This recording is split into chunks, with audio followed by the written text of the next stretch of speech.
अब हम स्टार्ट कर रहे हैं बायोमोलिक्यूल्स जूलॉजी का। किसका? बायोमोलिक्यूल्स जूलॉजी का, बायोमोलिक्यूल्स। ठीक है, तो अब बायोमोलिक्यूल्स के बारे में पढ़ेंगे। बायोमोलिक्यूल्स का ये पार्ट फर्स्ट है, ये जूलॉजी का चैप्टर है। इस चैप्टर को बहुत हार्ड चैप्टर माना जाता है। इसमें चूँकि केमिस्ट्री का पोर्शन भी इंक्लूडेड है, लेकिन इसको बड़े ही आराम से हम समझेंगे और जानेंगे। ठीक है, हाँ। तो इस चैप्टर को अब हम स्टार्ट कर रहे हैं। देखो, सबसे पहले क्या है, ये एक हमारे पास सपोज कीजिए क्या है, ये अगर हमारे पास एक एनिमल सेल है, क्या है ये? हमारे पास एक एनिमल सेल है, ये हमारे पास एक एनिमल सेल है। ठीक है, ये एनिमल सेल है। एनिमल सेल का ये क्या है? Cell membrane. ये क्या बनाया? सेल मेम्ब्रेन बनाया। इसके बाद इसके अंदर हमने एक और पार्ट बनाया। ये क्या है? ये हमारे पास न्यूक्लियस है। ये हमने क्या बनाया? एनिमल सेल का ये बनाया हमने न्यूक्लियस। क्या बनाया? न्यूक्लियस बनाया।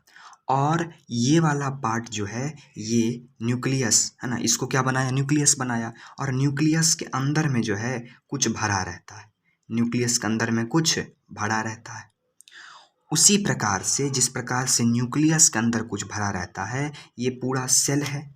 इस सेल के बीच में ना न्यूक्लियस है, सेल में भी तो कुछ भरा हुआ होगा। हाँ, सेल में भी कुछ भरा हुआ होता है।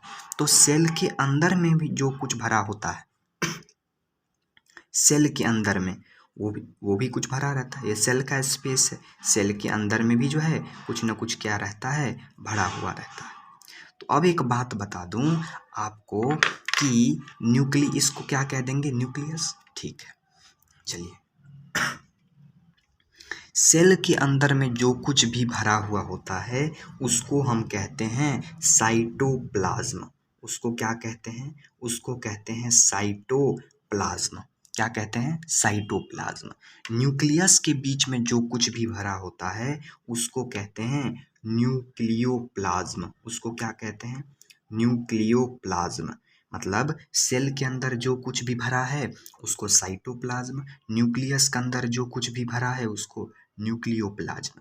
और साइटोप्लाज्म, न्यूक्लियोप्लाज्म दोनों मिला करके क्या बनता है? दोनों मिला करके बनता है प्रोटोप्लाज्म। क्या बनता है? प्रोटोप्लाज्म। क्या बनता है? प्रोटोप्लाज्म। ठीक है, हाँ। सेल के अंदर का साइटोप्लाज्म, न्यूक्लियस के अंदर का न्यूक्लियोप्लाज्म दोनों मिल करके बनता है प्रोटोप्लाज्म। क्या बनता है? प्रोटोप्लाज्म बनता है। तो हम बायोमोलिक्यूल्स को किस प्रकार डिफाइन करेंगे? हम डिफाइन करेंगे organic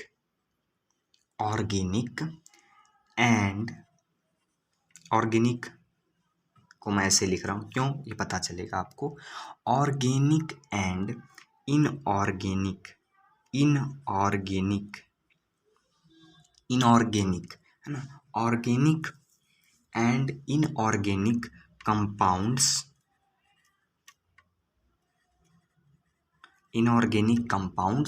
present in protoplasm. Organic and inorganic compounds present in protoplasm. Present in what? Present in protoplasm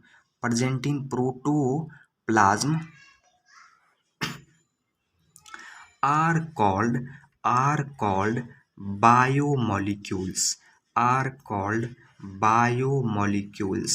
biomolecules किसको कहते हैं? बायोमोलिक्यूल्स कहते किसको हैं?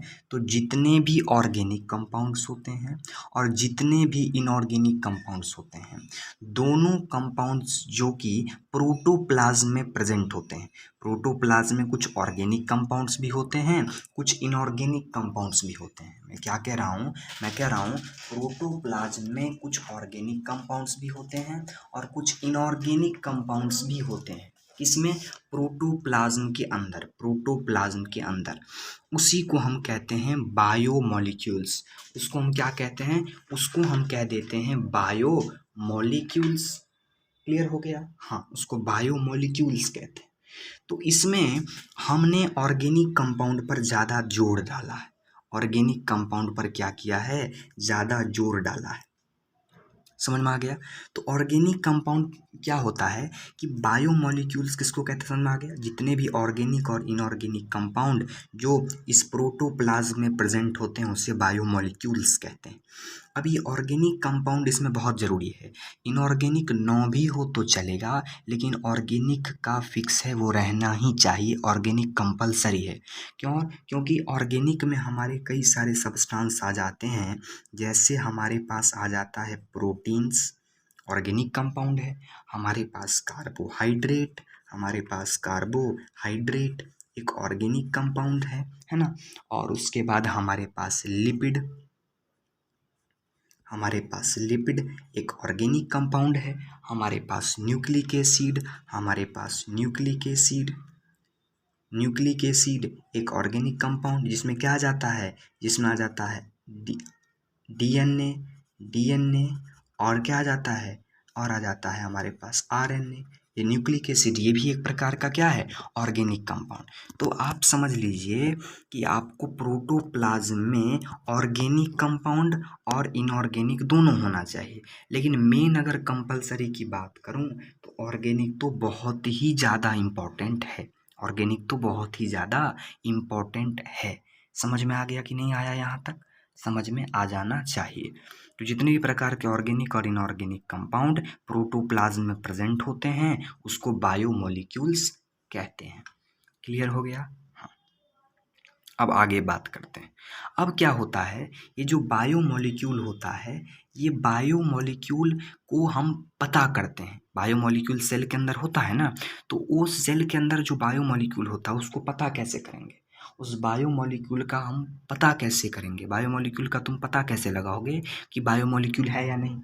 मतलब बायोमोलिक्यूल का आप सेपरेट कैसे करोगे, बायोमोलिक्यूल को आप कैसे सेपरेट करोगे, कैसे अलग करोगे, किसको, बायोमोलिक्यूल को आप कैसे सेपरेट करोगे उसको हम समझते हैं। इसका एक टेक्निक होता है, इसका क्या होता है, एक टेक्निक होता है, इसका एक टेक्निक होता है, उसको अब हम समझते हैं। बायोमोलिक्यूल को सेपरेट करने का एक टेक्निक, ठीक है, उसको अब हम समझते हैं। यहाँ तक नोट कर लेंगे। अब हम समझने जा रहे हैं एनालिसिस यूजिंग ट्राइक्लोरोएसिटिक एसिड। ये क्या है, तो एक ऐसा टेक्निक है जिस टेक्निक से हम बायोमोलिक्यूल्स का पता लगाते हैं, बायोमोलिक्यूल्स को सेपरेट करते हैं। क्लियर हो गया? हाँ। तो इस टेक्निक के बारे में पढ़ते हैं, इस एनालिसिस के बारे में पढ़ते हैं। क्लियर हो गया? हाँ, इस एनालिसिस के बारे में पढ़ता हूँ, ध्यान से सुनोगे। एनालिसिस है, analysis, analysis using trichloroacetic acid, acetic acid क्या है, analysis using trichloroacetic acid, analysis using trichloroacetic acid. इसको अब समझते हैं ये क्या एनालिसिस है और किससे होता है, तो ट्राइक्लोरोएसिटिक एसिड से होता है एनालिसिस। तो क्या है अब इसको हम डिटेल में समझेंगे, ध्यान से खाली सुनना है बस। तो एनालिसिस है जिस एनालिसिस से बायोमोलिक्यूल्स का पता लगाते हैं, एनालिसिस यूजिंग ट्राइक्लोरोएसिटिक एसिड क्या है इसको समझेंगे। सबसे पहले इसके लिए क्या करते हैं, हम लेते हैं, एक मिनट, हम लेते हैं पीस ऑफ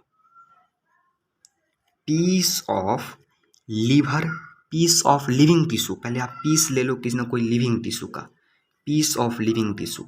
आप लिविंग टिश्यू का क्या कर लो, पीस ले लो, छोटा सा टुकड़ा आप किसका ले लो, लिविंग टिश्यू का ले लो, कोई ना कोई लिविंग टिश्यू का। तो लिविंग टिश्यू में हम क्या ले सकते हैं, तो आप किसी लीवर का पीस ले लो, लीवर का क्या ले लो, पीस, लीवर का पीस ले लीजिए, या आप किसी लीफ, कोई ना कोई लीफ को ले लीजिए, कोई ना कोई पत्ता ले लीजिए, ठीक है। पीस ऑफ लिविंग टिश्यू, एक एक्सपेरिमेंट बता रहा हूँ कैसे करेंगे।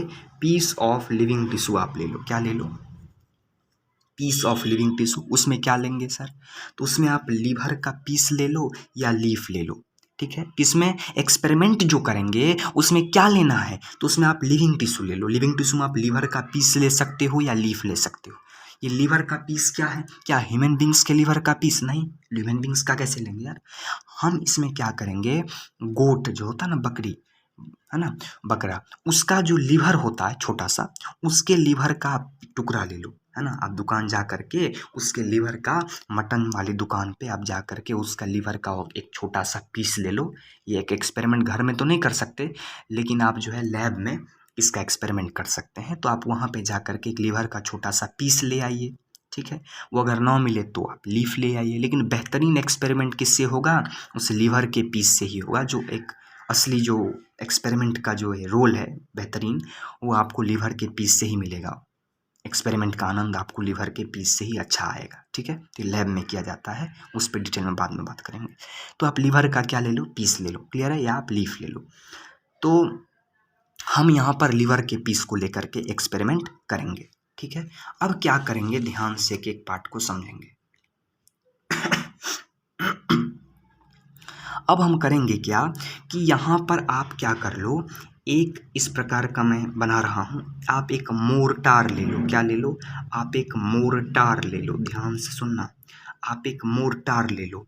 मोर्टार क्या होता है बता रहा हूँ। आप एक मोर्टार ले लो, मोर्टार।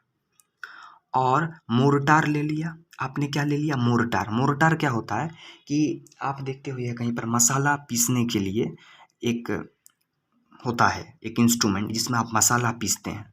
या तो आप कह सकते हैं आयुर्वेदिक दुकान सब पे जो मेडिसिन जो होता है ना, उसको पीसने के लिए, मेडिसिन को क्या करने के लिए, पीसने के लिए मोर्टार का इस्तेमाल किया जाता है। मेडिसिन को पीसने के लिए, पीस पीस कर छोटे छोटे टुकड़ों को बनाने, छोटे छोटे पीस में कन्वर्ट करने के लिए मोर्टार का इस्तेमाल किया जाता है ना, मोर्टार का। और मोर्टार के साथ साथ सिर्फ मोर्टार ही नहीं, मोर्टार को पे चलाने के लिए भी तो कुछ होगा जिससे पीसेंगे, तो उसके लिए आता है पिस्टल। क्या आता है? पिस्टल। क्या आता है? पिस्टल। तो मोर्टार के साथ आप क्या कर लोगे, एक पिस्टल भी ले लोगे। मोर्टार तो ले ही लिया, साथ ही साथ आप क्या ले लोगे? पिस्टल। पिस्टल ले लोगे। मोर्टार के साथ साथ आप क्या ले लोगे? पिस्टल ले लोगे। क्या ले लिया? पिस्टल ले लिया, पिस्टल। तो मोर्टार ले लो, पिस्टल। समझ में आ गया क्या यूज है मोर्टार और पिस्टल का, है ना। तो मोर्टार और पिस्टल का जो है वो आयुर्वेदिक दुकान वालों पे भी यूज होता है, मेडिसिन को पीसने के लिए या फिर मसाला को पीसने के लिए अभी भी कई जगह यूज होता है। समझ में आ गया। तो मोर्टार और पिस्टल ले लिया। इस मोर्टार और पिस्टल के बीच में आप क्या कर लोगे, वो जो लीवर का मैंने पीस बोला था मैं इस्तेमाल करूँगा, वो इसके बीच में आप रख दोगे। लीवर का पीस ये क्या है, ये जो मैंने लिया है ये आपका लीवर का पीस है। क्या है आपका? ये लीवर का क्या है? लीवर का पीस है। समझ में आ गया? ये लीवर का क्या है? पीस, लीवर का टुकड़ा। समझ में आ गया? हाँ सर। ये ले लिया और इसके बीच में आप क्या कर दोगे, इसके बीच में जो है आप कुछ फिल कर दोगे, कुछ सब्सटेंस दोगे। आप कुछ क्या दोगे? एसिड दोगे। उस एसिड का नाम जो आप इसके बीच में दे रहे हो, इसके बीच में आप कोई ना कोई एसिड दोगे। तो इसके बीच में जो आप एसिड दोगे इस लीवर पीस के चारों बगल, वो एसिड का नाम होता है ट्राइक्लोरो एसिटिक एसिड। उस एसिड का नाम है ट्राइक्लोरो एसिटिक एसिड। क्या आपने दिया? ध्यान से सुनना, ट्राइक्लोरो एसिटिक एसिड, क्योंकि एक्सपेरिमेंट का भी नाम है analysis using trichloro acetic acid. तो आप उस मोर्टार और पिस्टल के बीच में लीवर का पीस तो रख दिया, साथ ही साथ आपने क्या रख दिया, उसमें एक एसिड डाल दिया जिस एसिड का नाम है ट्राइक्लोरो एसिटिक एसिड। क्या डाल दिया आपने? ट्राइक्लोरो एसिटिक एसिड डाल दिया। और आप इसको खूब कस के ऐसे करके चलाओगे खूब कस के चला करके आप क्या कर दोगे, इस पे चला चला के ऐसे करके पिस्टल लेके उस पर रगड़ के आप क्या बना लोगे, इसका मतलब एक लिक्विड फॉर्म तैयार कर लोगे। इसको एकदम पीस करके लिक्विड फॉर्म बना लोगे। क्या बना लोगे? पूरा लिक्विड फॉर्म। तो इसमें क्या होगा, लीवर जो पीस है ना, लीवर का पीस, लीवर सेल, उसका सेल पूरा टूट जाएगा। उसका सेल क्या होगा? पूरा का पूरा उसका सेल टूट जाएगा। इस प्रकार से आप उसको पीस दोगे कि पूरा का पूरा सेल आपका लीवर सेल का टूट जाएगा। तो वो कर दोगे। मतलब इसका मतलब कहने का ये हुआ कि आप क्या करोगे कि उसमें पूरा स्लरी बना लोगे। उसका स्लरी समझना ना, पेस्ट टाइप का पूरा बना लोगे, स्लरी बना लोगे। आप क्या बना लोगे? स्लरी। तो ये मेरे पास क्या है, ये मेरे पास है मोर्टार। ठीक है कि नहीं। ये मेरे पास क्या है, मोर्टार। इस मोर्टार में उस लीवर पीस को जो आपने लिया था, इसका आपने क्या बना दिया, लिक्विड फॉर्म तैयार कर दिया, पेस्ट टाइप का बना दिया। इसको कहते हैं हम क्या, स्लरी। तो आपने क्या बनाया, आपने बनाया स्लरी। स्लरी मेड फ्रॉम, किस चीज से बनाया, मेड फ्रॉम लिवर टिश्यू। आपने लिवर टिश्यू से क्या बनाया, ये पेस्ट बनाया। Paste made, slurry made from liver tissue. किस चीज का यूज करके, using trichloro acetic acid. Trichloro acetic, trichloro acetic acid, हाँ, ट्राइक्लोरो एसिटिक एसिड का यूज़ करके आपने क्या किया, इस मोर्टार और पिस्टल की मदद से आपने इस लीवर पीस का क्या कर लिया, स्लरी बना लिया, एक पेस्ट टाइप का बना लिया। ठीक है, हाँ। तो पहला काम आपने ये कर लिया, समझ में आ गया। दूसरा काम ये हो गया, ये भी क्लियर हो गया। हाँ सर, ये जब आपने कर लिया, ये काम, दो काम हो गया, दिख रहा है दो काम हमने क्या क्या किया। हाँ सर, दिख रहा है। ये दोनों काम करने के बाद आप क्या करोगे, ध्यान से सुनते चलना, क्या करोगे आप क्या करोगे, आप यहाँ पर एक फनल लोगे, फनल, ध्यान से सुनना। ये दो काम करने के बाद आप एक फ्यूनल लोगे, फ्यूनल। फ्यूनल समझ में आता है। फ्यूनल एक प्रकार का क्या होता है, प्लास्टिक का होता है, जिसमें आप किसी भी चीज़ को डालने पर वो चीज़ को आप इधर से इधर चला आएगा। मतलब वो चीज़ अगर आप डालोगे फनल में तो वो चीज़ नीचे चला आता है। समझ में आ गया कि नहीं आ गया। किरोसिन विरोसिन तेल अगर किसी चीज़ में डालना हो, मतलब कोई ऑयल को पास कराना हो, तो किसी छोटे जगह में, है ना, तो आप इस फिनल के सहायता से उसमें वो चीज़ फिल करते हैं। तो ये होता है फिनल। क्लियर है, ये क्या होता है, फिनल। क्या होता है ये, फिनल। समझ में आ गया, हाँ। तो आप क्या करोगे, इस फिनल में आप क्या करोगे, ये सारा का सारा क्या कर दोगे, जो आपने स्लरी बनाया, इसको इस फिनल में डाल दोगे, इसको इस फिनल में डाल दोगे। वैसे मन नहीं डालोगे, आप क्या करोगे, वैसे नहीं डाल देना सीधा का सीधा। आप ये ऐसा नहीं कि स्लरी उठाया डायरेक्ट डाल दिया, नहीं। इससे पहले एक काम करना तो भूल ही गया मैं। एक काम करोगे कि आप इसके चारों तरफ क्या करोगे, एक चीज़ क्लॉथ लगा दोगे। क्या लगा दोगे, चीज़ क्लॉथ। चीज़ क्लॉथ लगा दो। क्या लगा दोगे, चीज़ क्लॉथ। इसको कहते हैं चीज़ क्लॉथ। चीज़ क्लॉथ लगा दोगे। क्या लगा दोगे, फनल के चारों तरफ चीज़ क्लॉथ।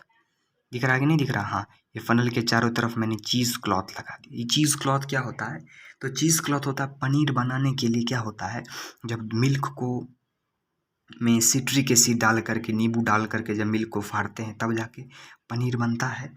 तो बनाने के लिए बनाया, तो आपने जब चीज़ बनाए होंगे कभी, तो उसमें आप क्या करते हैं, चीज़ क्लॉथ का इस्तेमाल करते हैं। क्लियर है, हाँ। उसी चीज़ क्लॉथ का इस्तेमाल यहाँ करोगे, ठीक है, हाँ। वो जो घर में इस्तेमाल करते हैं चीज़ क्लॉथ, वही यहाँ पर हम लगा देंगे चारों साइड से फनल में। तब उसमें डालेंगे वो स्लरी जो हमने बनाया था। क्लियर है ना। ये करेंगे हम तीसरा काम। ये तीसरा काम मेरा चल रहा है। कौन सा काम चल रहा है, तीसरा काम चल रहा है। ये कर दिया, इस स्लरी में ऐसे करके डाला। अब क्या हुआ, अब नीचे में कुछ तो आप रखोगे ना, नहीं तो सीधे सीधे नीचे में गिर जाएगा। नहीं, नीचे में अपन को कुछ रखना है, तो नीचे में आप एक छोटा सा बीकर रख दोगे। छोटा सा क्या रख दिया आपने, बीकर रख दिया। छोटा सा आपने क्या रख दिया, बीकर रख दिया, कि मान लीजिए कुछ भी अगर आता है तो वो बीकर से जो है आपका यहाँ पे नीचे जमा हो जाएगा, कलेक्ट हो जाएगा। ठीक है, तो बीकर डाल दिया। तो अब हमने देखा क्या, जब हमने इसमें डाला तो इसमें क्या हुआ, जब डाला तो हमारे पास कई सारे ऐसे लिक्विड्स थे जो नीचे बीकर में आ गए। कई सारे लिक्विड्स जो थे वो क्या हो गए, नीचे बीकर में जो है वो आ गए, नीचे बीकर में आ गए। जो चीज़ इस फनल से पास हो करके, ध्यान से सुनेंगे, जो चीज़ इस फनल से पास हो करके नीचे आ गया, उसको हमने क्या कहा, उसको हमने कहा, ध्यान से सुनना, उसको मैंने कहा फिल्ट्रेट। उसको मैंने क्या कहा, फिल्ट्रेट। जो चीज़ यहाँ से फनल से पास होकर के बीकर में आ गया उसको हमने कहा फिल्ट्रेट। ये जो फिल्ट्रेट होता है, ये इस फिल्ट्रेट को हम क्या कहते हैं, एसिड सोलुबल। इसको कहते हैं acid soluble fraction, acid soluble fraction. मैंने कहा जो चीज़ क्या हुआ इस बीकर से, जो चीज़ क्या हुआ इस फनल से, जो चीज़ इस फनल से पास करके बीकर में आ गया, वो चीज़ इसका मतलब इससे पास कर गया होगा, तो उसको हमने कहा फिल्ट्रेट। उसको क्या कहा? फिल्ट्रेट। और ये जो फिल्ट्रेट होता है उसका दूसरा नाम है acid soluble fraction, acid soluble fraction. ठीक है, हाँ, एसिड सॉल्युबल फ्रैक्शन। लेकिन ऐसा तो नहीं ना हुआ होगा कि सब का सब नीचे आ जाएगा ये फनल में से। नो, सब का सब इस फनल में से नीचे नहीं आया। कुछ जो है कुछ पार्ट वो फनल में ही जमा हो गया, कुछ पार्ट यहाँ फनल में ही रह गया, सब का सब नीचे नहीं आ पाया। तो जो नीचे आ गया उसका नाम फिल्ट्रेट या एसिड सॉल्युबल फ्रैक्शन। लेकिन जो पार्ट नीचे नहीं आ पाया, जो चीज़ फनल में ही रह गया, उसको क्या कहते हैं? उसको कहते हैं हम, ध्यान से सुनेंगे, उसको क्या कहते हैं? उसको हम कह देते हैं रिट्रेट कह देते हैं, रिटेंट्रेट। क्या कहते हैं? रिटेंटेट, रिटेंटेट कहते हैं उसको, हम कहते हैं रिटेंटेट। हाँ, उसको हम कहते हैं रिटेंटेट, RETN, रिटेन TATE, रिटेंटेट। उसको हम कहते हैं रिटेंटेट। किसको? रिटेंटेट। रिटेंटेट किसको कहते हैं? रिटेंटेट उसको कहते हैं जो यहाँ पर फनल में ही रह गया, जो फनल से नीचे बीकर में नहीं आ पाया, उसको रिटेंटेट कहते हैं। क्या कहते हैं? रिटेंटेट। जो चीज़ यहीं पर फनल में ही रह गया, जो चीज़ नीचे नहीं जा पाया, ठीक है, उसको रिटेंटेट कहते हैं। वो क्या था? उसका दूसरा नाम क्या होता है? एसिड इनसॉल्युबल, क्योंकि वो एसिड में इनसॉल्युबल तो नहीं हो पाया इसीलिए यहाँ रह गया। उसको कहते हैं, दूसरा नाम क्या होता है उसका? Acid insoluble, acid insoluble fraction. उसको कैसे कहते हैं? एसिड इनसॉल्युबल फ्रैक्शन या फिर पूल, या फिर एसिड इनसॉल्युबल पूल। क्या कहते हैं? उसको कहते हैं रिटेंटेट। रिटेंटेट को कहते हैं एसिड इनसॉल्युबल फ्रैक्शन या फिर pool, acid insoluble pool. Clear है? वो हो गया रिटेंटेट। जो चीज़ नीचे बीकर में आ गया उसको कहेंगे फिल्ट्रेट, ठीक है, फिल्ट्रेट। और जो चीज़ वहाँ फनल में ही रह गया उसको रिटेंटेट, रिटेंटेट। क्लियर है? हाँ, तो इतना बात समझ में आया। ये तीसरा काम था। ये काम समझ में आ गया कि नहीं आ गया? इतना तक ये काम समझ में आ गया पूरा का पूरा, ये कंप्लीट समझ में आ गया? आ गया। क्या था ये? Analysis using trichloroacetic acid. अब और आगे सुनिए, और सुनिए, अभी और सुनिए। ये जो फिल्ट्रेट है, ये फिल्ट्रेट में क्या हुआ? इस फिल्ट्रेट जो था ये चूंकि छोटा रहा होगा इसीलिए ना आ गया। ये अगर ये बड़ा होता तो ये तो अटक जाता इसी की तरह, रिटेंटेट की तरह। लेकिन इसका जो साइज था ये बड़ा था इसलिए नीचे आ गया। हाँ सर, इसका साइज छोटा था इसलिए नीचे आ गया, इसका साइज बड़ा था इसलिए इसी में रह गया। तो फिल्ट्रेट जो था, फिल्ट्रेट था, फिल्ट्रेट का जो मॉलिक्यूलर वेट होता है, ध्यान से अब सुनना, फिल्ट्रेट का जो मॉलिक्यूलर वेट होता है, फिल्ट्रेट का जो मॉलिक्यूलर वेट होता है, फिल्ट्रेट का जो मॉलिक्यूलर वेट होता है, वेट, WT माने वेट, MOL माने मॉलिक्यूलर वेट। तो फिल्ट्रेट का जो मॉलिक्यूलर वेट होता है वो कितना होता है? 18 डाल्टन से 800 डाल्टन तक, 18 से 800 डाल्टन तक। डाल्टन क्या है? डाल्टन एक मेजरिंग यूनिट है, जैसे कहते हैं लीटर, मिलीलीटर, है ना, ML, है ना, उस हिसाब से ये जो डाल्टन है ये भी यूनिट है। क्लियर है? हाँ, तो मोलिकुलर वेट फिल्ट्रेट का जो छोटा था, जो नीचे आ गया एसिड सॉल्युबल फ्रैक्शन का, वो होता है 18 से 800 डाल्टन्स, 18 से 800 डाल्टन्स। समझ में आ गया? 18 से 800 डाल्टन्स। और जो रिटेंटेट होता है, रिटेंटेट जिसको एसिड इनसॉल्युबल फ्रैक्शन या पूल कहते हैं, उसका मोलिकुलर वेट होता है, उसका मोलिकुलर वेट जो होता है वो कितना होता है? वो होता है 10,000 डाल्टन, 10,000 डाल्टन, है ना, एंड एभव,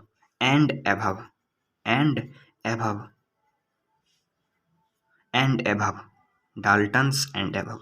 ठीक है ना? तो जो रिटेंटेट होता है उसका जो मोलिकुलर वेट होता है वो होता है कितना? 10,000 डाल्टन, और उससे ज़्यादा भी हो सकता है, 10,000 डाल्टन और उससे ज़्यादा भी हो सकता है। किसका वेट? रिटेंटेट का।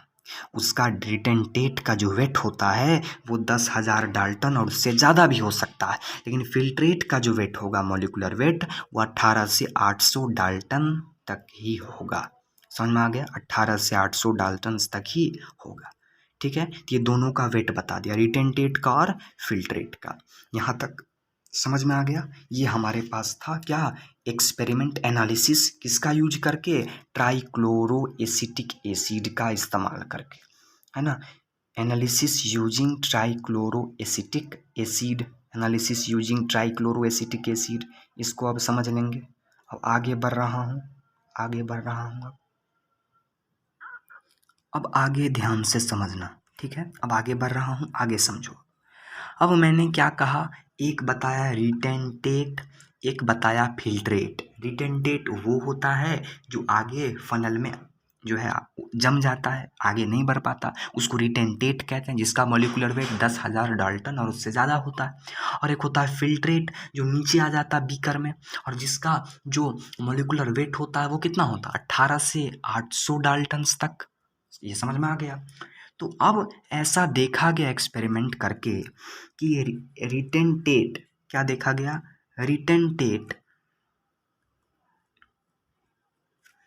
जो रिटेंटेट होता है, जो रिटेंटेट होता है उसमें कौन कौन सा चीज़ आता है, उसमें कौन कौन से बायोमोलिक्यूल्स आते हैं, रिटेंटेट में कौन कौन से बायोमोलिक्यूल्स आते हैं, उसको देखा गया, पता लगाया गया। ठीक है, तो रिटेंटेट में कई सारे बायोमोलिक्यूल्स आते थे, रिटेंटेट में कई सारे बायोमोलिक्यूल्स आते थे। एक का नाम हमारे पास आ जाता है प्रोटीन्स, एक आया प्रोटीन्स, ठीक है। दूसरा आया पॉलीसेकेराइड, दूसरा आया पॉलीसेकेराइड।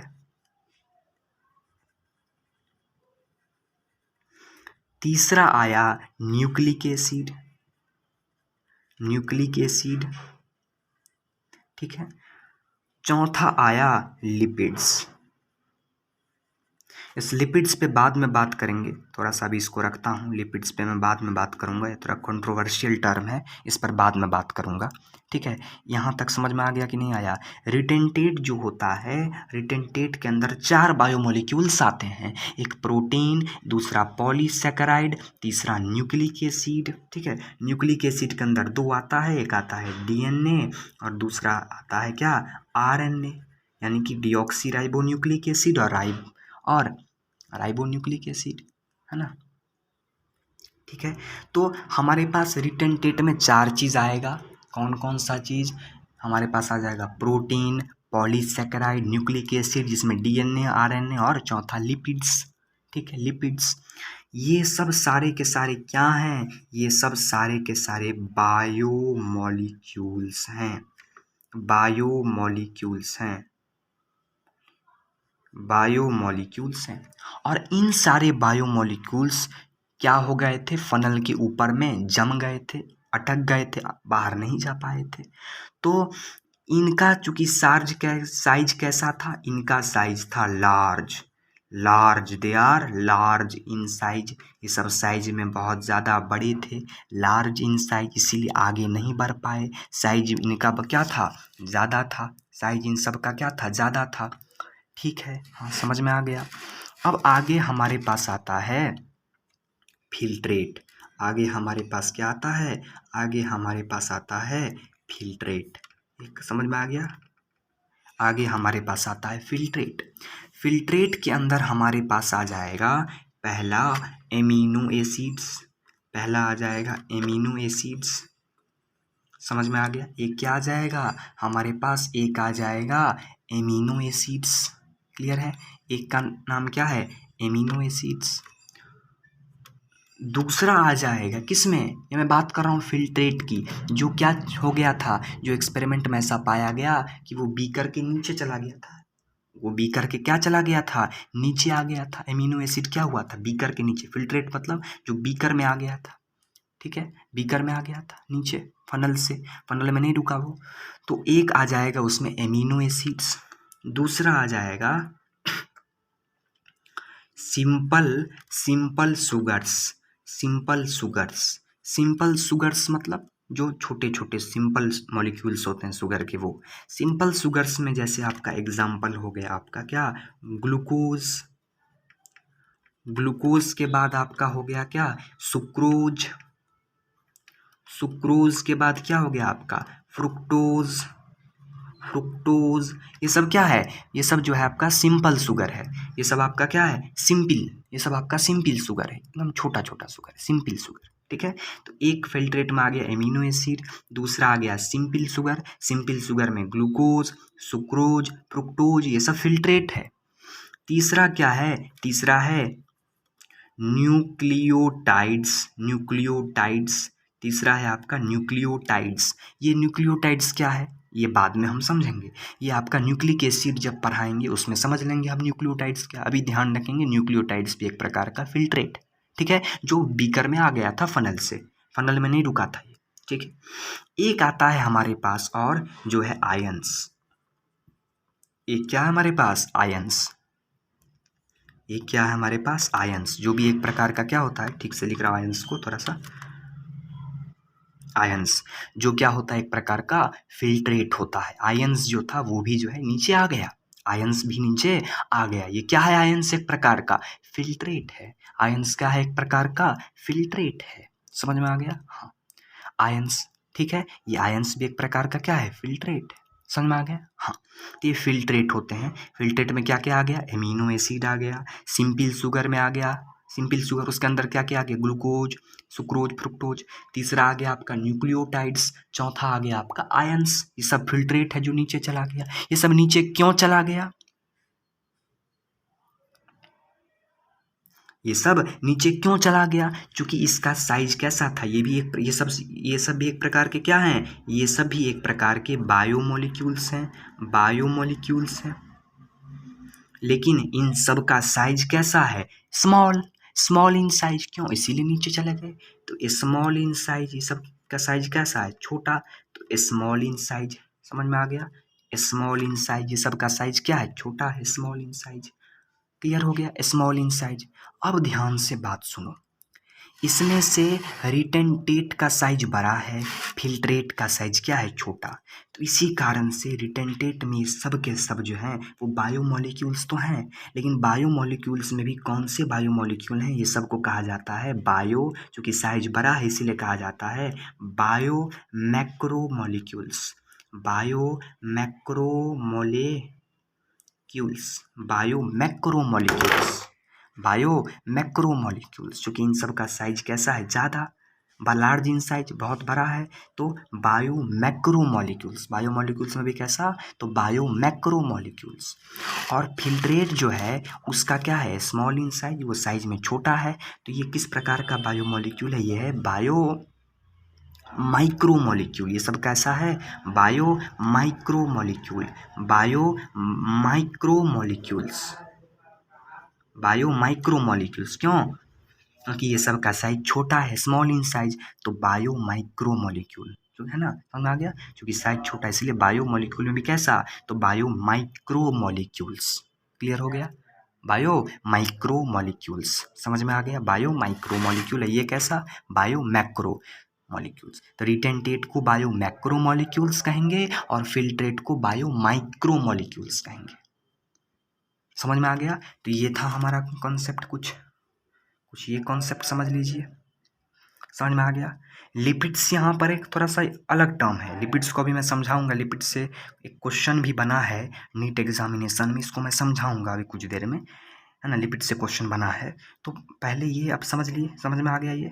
अब हम लिपिड्स के बारे में कुछ एक्स्ट्रा पॉइंट जो है उसको मैं अब समझाऊंगा। क्लियर है, हाँ, लिपिड्स के बारे में कुछ एक्स्ट्रा पॉइंट समझाऊंगा। यहाँ तक समझ में आया कि नहीं आया, आ गया। अब आगे बात करते हैं हम लोग, अब आगे बात समझना। अब ध्यान से सुनो, अब मैं बता रहा था लिपिड के बारे में कि लिपिड एक अलग टर्म है। तो अब लिपिड को हम समझ रहे हैं, किसको समझ रहे हैं, अब हम समझ रहे हैं लिपिड को, ठीक है। तो लिपिड से क्वेश्चन एक बन जाता है, ये जरा ध्यान से देखो क्वेश्चन को। क्वेश्चन क्या कह रहा है, मॉलिक्यूलर वेट, ध्यान सुनो, क्वेश्चन कह रहा होगा कि molecular weight of lipids is less than 800 Dalton, ठीक है। येट वाई लिपिड्स है ना, कम इन रिटेंटेड, कम इन व्हाट, कम इन रिटेंटेड, ध्यान से सुनना, रिटेंटेड। इसमें क्या कह रहा है क्वेश्चन में कि जो मॉलिक्यूलर वेट होता है लिपिड का वो 800 डाल्टन से कम होता है, लेस देन 800 डाल्टन। और आपको मैंने बताया था कि जिसका मॉलिक्यूलर वेट 800 डाल्टन से कम होगा, मतलब मॉलिक्यूलर वेट 18 से 800 डाल्टन तक वाला होगा, तो उसको हम क्या कहते थे, फिल्ट्रेट। तो असली में देखा जाए तो लिपिड क्या हुआ, लिपिड हुआ हमारा फिल्ट्रेट, क्योंकि उसका वेट जो है, एटॉमिक वेट, मॉलिक्यूलर वेट, वो कितना है, मॉलिक्यूलर वेट कितना, 800 डाल्टन से कम, तो उसको रहना चाहिए फिल्ट्रेट में।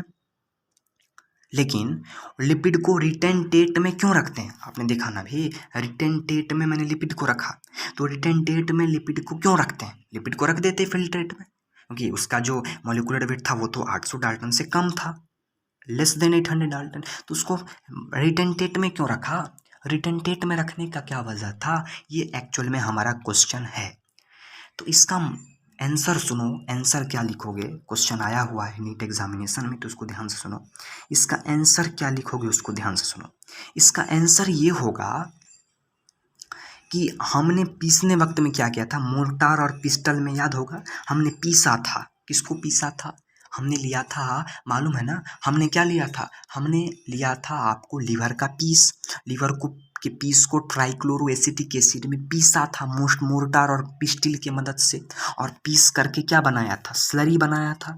तो उसको बनाते वक्त क्या होता है, तो व्हेन वी ग्राइंड टिश्यू, उस टिश्यू को जब हमने ग्राइंड किया तो क्या हुआ, तो ग्राइंड करने वक्त में क्या हुआ कि जैसे मान लो कोई भी टिश्यू को, मान लीजिए वो हमने जब लीवर सेल लिया तो उसी को मान लीजिए ग्राइंड किया, तो 2 सेल मान लीजिए है, एक ये सेल है, एक ये सेल है, ठीक है, थोड़ा सा जगह बना भी देता हूँ, एक सपोज ये सेल है, दूसरा सपोज करो ये सेल है, समझ में आ गया, 2 सेल है। अब दोनों सेल में इसको क्या कहते हैं, इसको कहते हैं प्लाज्मा मेम्ब्रेन,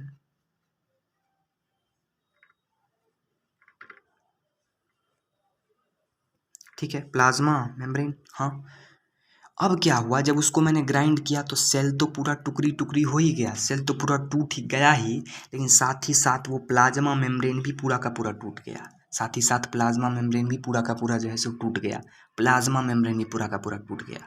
तो इस कहने का मतलब क्या, पीस हो गया, पीसेज ऑफ प्लाज्मा, पूरा ही लिख देता हूँ, प्लाज्मा मेम्ब्रेन, साथ ही साथ प्लाज्मा मेम्ब्रेन का भी पीस बन गया, ये पीस, ये पीस, ये पीस, ये पीस, ये पीस, ये पीस, ये पीस, सबका सब पीस बन गया, किसका पीस बन गया, प्लाज्मा मेम्ब्रेन का, यार ये पीसेज है किसका, प्लाज्मा मेम्ब्रेन का भी टुकड़ी हो गया, टुकड़ी टुकड़ी क्यों, उसको मोटार और पिस्टल में इतना पीसा, पीसते पीसते पूरा का पूरा पीस दिया उसको, है ना, पूरा पीस दिया, पीस करके स्लरी बना डाला, ठीक है कि नहीं, हाँ, इतना पीसा उसको, इतना पीसा कि चटनी बना डाला, चटनी बनाया तो प्लाज्मा मेम्ब्रेन भी चटनी बन गया। लेकिन हुआ क्या कि आपने पढ़ा होगा कि प्लाज्मा मेम्ब्रेन जो होता है उसमें लार्ज कॉन्स्टिट्यूएंट्स ऑफ क्या होते हैं, लिपिड होते हैं, जो कि प्लाज्मा मेम्ब्रेन लिपिड का बनता ही है, फॉस्फोलिपिड का, वो आगे हम पढ़ेंगे आगे कि प्लाज्मा मेम्ब्रेन लिपिड का बनता है, ये तो पढ़े हैं, प्लाज्मा मेम्ब्रेन लिपिड का बनता है। तो हुआ क्या कि प्लाज्मा मेम्ब्रेन को जब एकदम टुकड़ी टुकड़ी करके पीस पीस बना डाला, पीस पीस कर दिया, तो टुकड़ी करके क्या किया, जब प्लाज्मा मेम्ब्रेन का इतना टुकड़ी पर जा कर दिया तो उसके अंदर में क्या हुआ, प्लाज्मा मेम्ब्रेन ऐसे तो टूट गया, ऐसे छोटे छोटे पार्ट में, और वो छोटे छोटे पार्ट में टूट करके गोला गोला वाला पार्ट बना गया, गोल गोल गोल गोल बन गया, और इस गोल गोल गोल गोल मतलब प्लाज्मा मेम्ब्रेन मुड़ गया, मुड़ करके गोला गोला फॉर्म कर लिया, गोल गोल बन गया, जिसको हम कहने लगे वेसिकल्स, क्या कहने लगे, वेसिकल्स, ये वेसिकल्स बन गया, गोला गोला गोला गोला वेसिकल्स बन गया, ये क्या बन गया, वेसिकल्स बन गया, गोला गोला गोला गोला वाला पार्ट बन गया, वेसिकल्स बन गया, कौन बन गया वेसिकल्स, प्लाज्मा मेम्ब्रेन। अब इस वेसिकल में आपने पढ़ा होगा कि प्लाज्मा मेम्ब्रेन में लार्ज कॉन्स्टिट्यूएंट्स में क्या होते हैं, लिपिड होते हैं, लार्ज कॉन्स्टिट्यूएंट में लिपिड होते हैं। तो भाई प्लाज्मा मेम्ब्रेन सेल को तोड़ा तो प्लाज्मा मेम्ब्रेन इतना तक आ गया, लेकिन इतना तक आने के बाद वो वेसिकल बन गया, वेसिकल बना। लेकिन वेसिकल में लार्ज कंस्टिट्यूएंट्स ऑफ क्या है, लिपिड है। उसमें से इतना पीसने के बाद भी उसमें से ऐसा नहीं कि वेसिकल्स को भी पीस पीस करके उसमें से लिपिड अच्छे तरीके से हम निकाल नहीं पाए, वेसिकल्स को भी पीस पीस करके लिपिड उतना अच्छे से उसके अंदर से निकाल नहीं पाए, लिपिड उसी के अंदर आ गया, उस प्लाज्मा मेम्ब्रेन के टूटे फूटे चीज़ में ही रह गया, उसके पार्ट में ही रह गया, उसके पीस में ही रह गया लिपिड। उस लिपिड को एक्चुअली नहीं निकाल पाए, प्लाज्मा मेम्ब्रेन टूट गया लेकिन उसके लिपिड को नहीं निकाल पाए, फिर प्लाज्मा मेम्ब्रेन वेसिकल बन गया लेकिन उसमें से लिपिड को नहीं निकाल पाए, लिपिड उसके अंदर ही रह गया। तो जब लिपिड उसके अंदर रह गया तो भाई जब लिपिड निकला ही नहीं, लिपिड तो बहुत छोटा होता है, लेकिन लिपिड इसके अंदर न रह गया, जिसके अंदर रहा वो एक्चुअल में बड़ा है, जिसके अंदर रहा वो एक्चुअल में बड़ा है। जब वो एक्चुअल में बड़ा है तो वेसिकल्स क्या पास कर जाएगा, उस फनल के कॉटन क्लोथ से पास ही नहीं कर पाएगा यार, वो तो अटक जाएगा, क्योंकि वेसिकल एक्चुअल में बड़ा है। हम मानते हैं लिपिड छोटा है, इसके अंदर मान लिया लिपिड है, लिपिड में एक्चुअली 800 डाल्टन से छोटा है, लेकिन जो जिसके अंदर लिपिड है वो तो बड़ा है, वो तो 1000 डाल्टन है, क्या 800 से ऊपर है, वो तो एक्चुअल में भी जा नहीं पाएगा वो एक्चुअली में, जिसके अंदर वैसे आपका वेसिकल के अंदर जो लिपिड है वो तो एक्चुअली वेसिकल जा नहीं पाएगा। तो जब वेसिकल नहीं जा पाएगा इस कारण से जो है उसको रिटेंटेट में रखते हैं। क्यों? क्योंकि लिपिड एक्चुअल में नहीं जाता, लिपिड निकलता ही नहीं है, वेसिकल जाता है जिसके अंदर लिपिड भरा होता है। तो इसी कारण से लिपिड को रिटेंटेट में रखते हैं। क्यों? क्योंकि जो है लिपिड वेसिकल के अंदर में रहता है और वेसिकल एक्चुअल में जा नहीं पाता। इसी कारण से हम कहते हैं मॉलिक्यूलर वेट तो लिपिड का 800 डाल्टन से कम होता है, लेकिन फिर भी वो रिटेंटेट में इसीलिए रखाता है क्योंकि वो वेसिकल में होता है और वेसिकल एक्चुअली में साइज में बड़ा है। ऐसा नहीं कि पीस पीस करके वेसिकल में से हम अलग कर लें, उतना कैपेसिटी नहीं होता मोटा रॉड पिस्टल में, लेकिन तब पर भी वो वेसिकल में रहता है तो वेसिकल एक्चुअल में जा नहीं पाएगा उस कॉटन क्लॉथ से। इसीलिए हम कहते हैं कि मॉलिक्यूलर वेट लिपिड का लेस देन 800 डाल्टन तो होता है, लेकिन वो रिटेंटेट में ही आता है। देयरफॉर लिपिड केम इन रिटेंटेट। इस बात को मैं थोड़ा सा लिख देता हूँ आपके आसानी के लिए, थोड़ा सा लिख रहा हूँ, ध्यान से सुनना।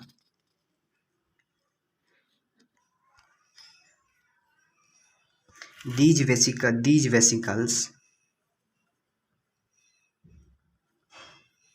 vesicles are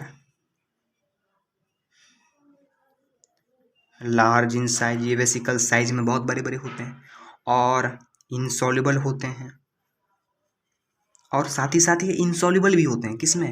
इन एसिड में। कौन सा एसिड? वही trichloro acid, trichloro acetic acid.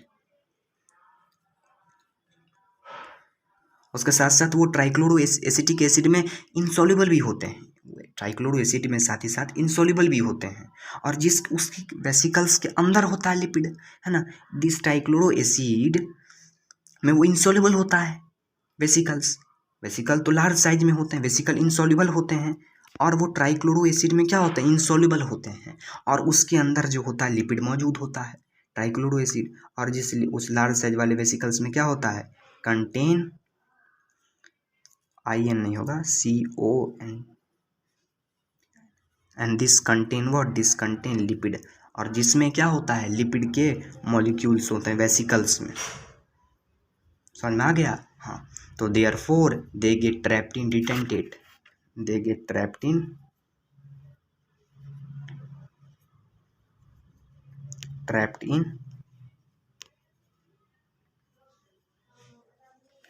They get trapped in, ध्यान से सुनना, दे गेट ट्रैप्ड इन